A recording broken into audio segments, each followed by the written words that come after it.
Imagine one of the most prestigious music award institutions in the world, a body that has stood as the global music industry's North Star for decades, suddenly shaken by the decision of 7 young men from South Korea.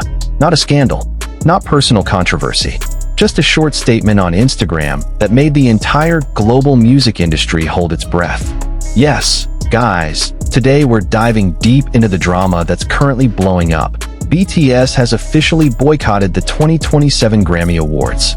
And what's really stirring things up is a claim from alleged insiders, who reportedly say the situation inside the Grammys has descended into chaos. Is it really true that the Grammys have been destroyed because of one BTS decision? Or is this just an exaggerated clickbait headline?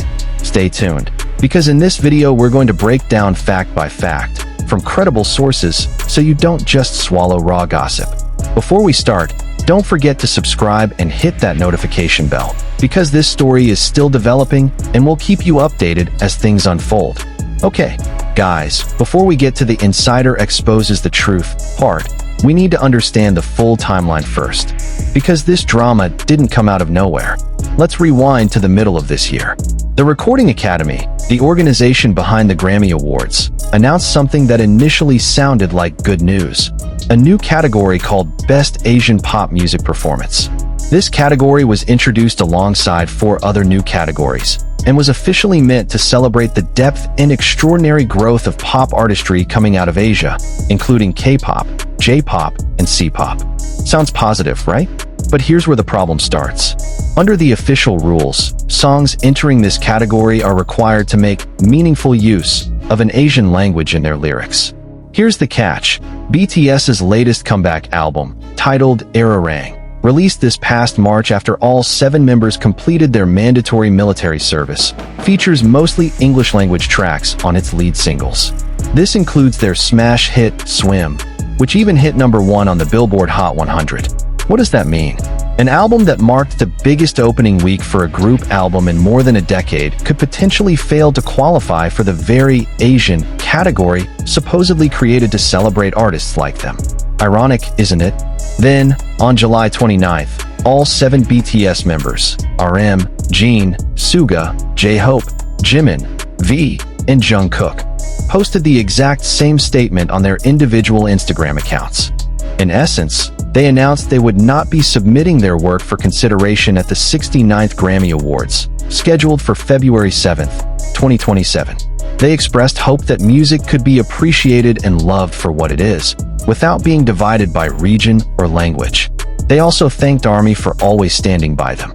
This statement didn't explicitly use the word boycott or directly blame the Asian pop category, but the timing speaks volumes. This announcement came just about a month after the controversial category was introduced, and only weeks before the August 28th submission deadline. International media widely interpreted this move as a form of protest. What makes this decision feel even heavier?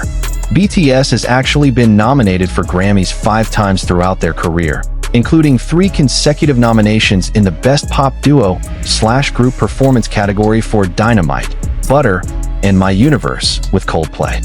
They were also nominated for Album of the Year as a featured artist on Coldplay's album, and for Best Music Video for Yet to Come. But to this day, they've never taken home a Grammy trophy. So picture the position they're in. After years of fighting for recognition, in the very year they made their comeback in full force, a #1 album, a hugely successful world tour, even performing at the World Cup final halftime show, they chose to walk away from the very race they'd been chasing for so long. Now, the response from the Grammy side itself is also worth discussing. Recording Academy CEO Harvey Mason Jr. responded fairly quickly with an official statement. In it, he admitted he was saddened to hear BTS's decision, but stressed that he understood and respected the group's choice as a fellow music creator. Mason also defended the existence of the Asian pop category. According to him, it was created to celebrate the depth and diversity of the extraordinary growth of pop artistry coming out of Asia. He emphasized that more categories mean more artists' work can be recognized, and that the intent was never to divide. Interestingly, Mason also stressed that submitting work in a genre category doesn't prevent an artist from still competing in the general field categories, like Record of the Year, Album of the Year, and Song of the Year. According to him, recognition in a genre category and recognition in the general field aren't mutually exclusive. An artist can absolutely pursue both. But here's where the debate gets heated.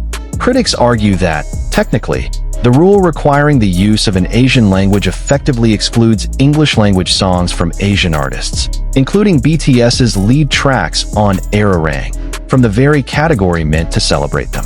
So even though the intent was to celebrate, the outcome may end up being limiting instead.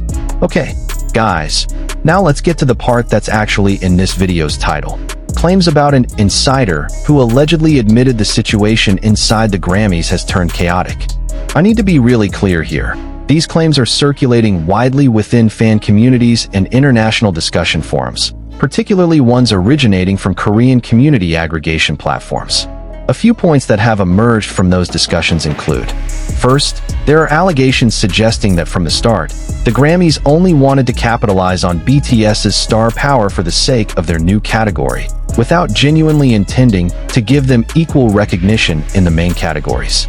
Second, there are reports circulating that a number of sponsors or advertisers for the Grammy telecast reportedly began pulling their support, coinciding with the momentum of BTS's boycott going public. Third, there are comments from international social media users mocking certain Grammy insiders who reportedly tried to defend the organization, only to face heavy backlash and eventually go quiet. Here's where I want to be honest with you as smart viewers. The specific claims about "were already destroyed" and large-scale sponsor withdrawals are not yet confirmed through official sources or credible mainstream media. This is important to underline, so we don't end up spreading information that isn't necessarily accurate. What has been confirmed and reported by major outlets like Billboard, Forbes, Variety, NBC News, NPR, and the Korea Times is the tangible impact we can actually observe. One of them, shortly after the boycott announcement, videos of BTS's past Grammy performances, including their iconic renditions of Butter and Dynamite, were reported to have disappeared from the Grammy's official website. This removal happened right after BTS's boycott statement was released, and the timing fueled widespread speculation among fans and music industry observers alike. The reaction from BTS's fanbase, known as ARMY, was significant. Rather than staying quiet, they mobilized to re-upload those performance videos across various social media platforms, making sure those historic moments remained accessible to the public even after being removed from official channels. So, has the Grammys really been destroyed? If we're talking about reputation and public scrutiny, there's clearly significant pressure they're currently facing.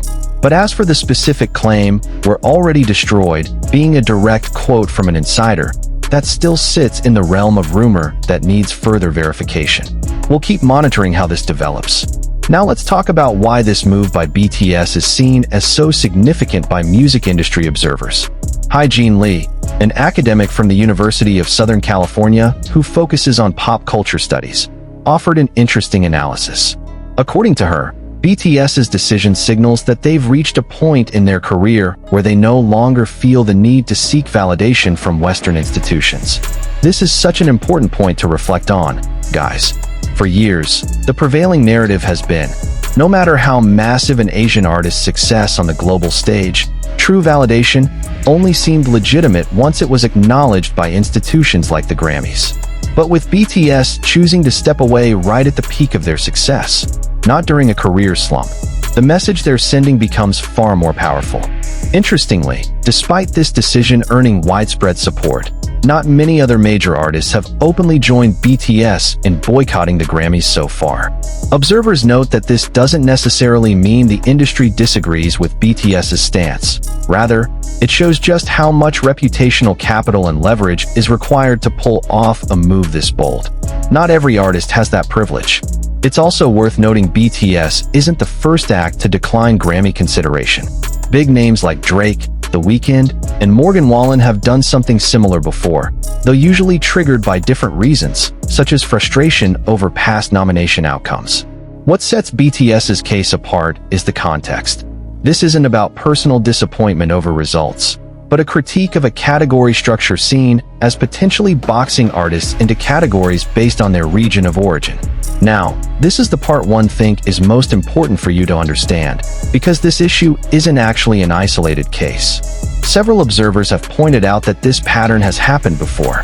Take the Best African Music Performance category, introduced in 2023, as an example. This category was initially framed as recognition of the growing global influence of African music, from Afrobeats to Amapiano. Singer Tyla actually won this category 2 years in a row. But every time she won, it sparked a wave of criticism, not about the quality of her work, but about the very premise of the category itself. A number of music industry critics have argued that African artists aren't actually asking for a special room of their own. What they want is to be treated as equals with a real shot at competing on the main stage. A point frequently raised by observers is this: the existence of a category based on a specific geographic region, however well-intentioned, risks confining artists outside of the most prestigious main categories. And what draws particularly sharp criticism is that, to this day, there's never been a similar category for European pop, for instance. There's no Best European Pop Music Performance for artists like Dua Lipa or Ed Sheeran. This inconsistency in how the rule is applied is a major point of criticism. So if we connect the dots, BTS's case actually opens up a much larger conversation about how Western music award institutions treat artists from outside America and Europe, whether they're genuinely celebrated as equals or simply tidied away into their own separate category boxes. Following this controversy, Mason Jr. himself stated that the Recording Academy would continue to listen to the global music community and work to honor and celebrate all the artists whose music moves the world. But the big question that still hangs in the air: who exactly was consulted when the Asian pop category was created in the first place? So what's the long-term impact of this drama? What's clear is that BTS's decision not to participate means their album Erarang, their major comeback after completing mandatory military service, will automatically be out of contention for next year's Grammy Awards. That's a significant loss, not just for BTS, but for the Grammy show itself. Why? Because BTS has proven to be one of the biggest draws for the Grammy Awards telecast. They've performed on the Grammy stage twice. Once remotely from a skyscraper in Seoul in 2021, and once live in Las Vegas in 2022 with a spy-themed performance that became instantly iconic. Losing an act with this kind of pull is undoubtedly a blow to their broadcast ratings. From a business standpoint, this also serves as a reminder to the Recording Academy that international artists' trust in their institution isn't something to be taken lightly. In an era where K-pop and Asian music command an enormous and fiercely loyal global fan base, a misstep like this could have significant long-term consequences for their reputation. The big remaining question now: will the Recording Academy revisit the rules for the Best Asian Pop Music Performance category before the 2027 ceremony takes place? Or will they stick with their original decision, risking further loss of support from the global fan community? We'll also need to wait and see whether other major artists will follow BTS's lead, or whether this decision will remain a standalone bold move from just one group. So, guys, let's wrap up what we've covered today. Confirmed facts. BTS has officially announced they will not submit their work for consideration at the 2027 Grammy Awards, in response to the controversy surrounding the Best Asian Pop Music Performance category, which is seen as potentially excluding them from the main categories. The Grammy CEO has issued an official response, and videos of BTS's Grammy performances briefly disappeared from their official website, sparking a wave of reactions from ARMY around the world. Meanwhile, dramatic claims like "we're already destroyed" from within the Grammys, or claims of massive sponsor withdrawals, remain in the realm of speculation and rumors circulating in online communities, and have not been confirmed through official sources. As smart viewers, it's really important for us to be able to distinguish between verified facts and issues that are still developing on social media. Let's not end up spreading claims that aren't necessarily true, even if the headline is tempting to click. So what do you guys think? Is BTS's move a form of courage worth celebrating, or is it too risky for their future career? Do region-based categories like this need to be re-evaluated by the Recording Academy? Drop your thoughts in the comments below. And if this video was helpful, don't forget to like, share it with your ARMY friends, and subscribe so you don't miss the latest updates on this drama. See you in the next video.